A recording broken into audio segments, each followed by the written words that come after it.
నేడు మేడారం మహాజాతరకు మండే వెలిగే కార్యక్రమంతో జాతర రెండవ ఘట్టం మొదలైంది. ఇక మండే మెలిగే పండుగతో మేడారం మహాజాతర మొదలవుతోంది.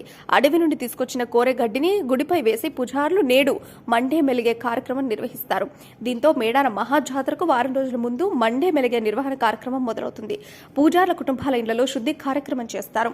ముందుగా గిరిజనుల సాంప్రదాయ ప్రకారం గ్రామ దేవతలకు పూజలు నిర్వహిస్తారు. అనంతరం మేడారంలోని సమ్మక్క, కనపల్లిలోని సారలమ్మ, కొండాయిలోని గోవిందరాజు, పూనగుండ్లలో పగిడిద్దరాజు ఆలయాలను ఆదివాసీ ఆచార సంప్రదాయాల ప్రకారం పూజారులు శుద్ధి చేస్తారు. సమ్మక్క గద్దెను ఎర్రమట్టితో అలుకు చల్లి రంగుల ముగ్గులతో అలంకరణ చేస్తారు. ఆదివాసీ ఆచార సంప్రదాయాల ప్రకారం డోలు వాయిద్యాలతో ఊరు పొలిమేరలకు వెళ్లి పూజలు నిర్వహించి దారాబంధాలు కడతారు.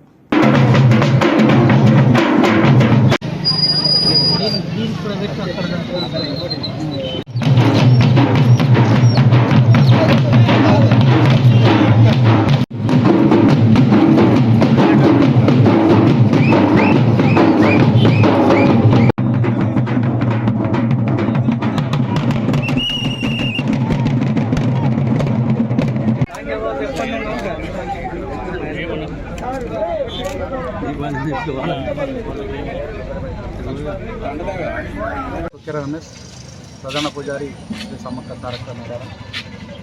మరి ఈరోజు మహాజాతర అయినటువంటి కుంభమేళగా చెప్పుకున్నటువంటి మేడారం జాతరలో రెండవ ఘట్టంగా చెప్పవచ్చు. గత బుధవారం గుడిమెలు పండుగతోటి మరి మేడారం జాతర ప్రారంభమైనటువంటి అంకురార్పణ జరిగిందని చెప్పవచ్చు. ఇది రెండవ ఘట్టం, రెండవ బుధవారం మండమెలుగుట. ఈ మండమెలుగుట కార్యక్రమంలో పూజారి కుటుంబాలందరూ కూడా మరి పూజలు కార్యక్రమంలో భాగంగా మరి ఉదయాన్నే లేచి స్నానం చేసి నూతన వస్త్రాలు ధరించి మరి పూజా కార్యక్రమం స్టార్ట్ అయింది. మరి ఎంతోమంది భక్తులు మేడారాన్ని సందర్శించి వాళ్ళ కోరికలు నెరవేరాలని వస్తుంటారు. మరి ఈ జాతర 2024 ఫిబ్రవరిలో జరిగేటువంటి మహాకుంభమేళలో 1,78,00,000 మంది వచ్చి దర్శించుకునేటువంటి సందర్భం ఉంది.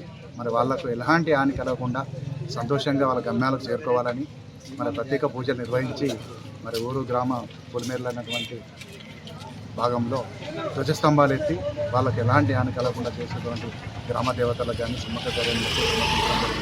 ఆ తర్వాత ఈరోజు సాయంత్రం జాగారం ఉండి రేపటి ఉదయంతో మరి మహాఘట్టం ఉన్న కార్యక్రమం జరుగుతుందని తెలియజేస్తుంది.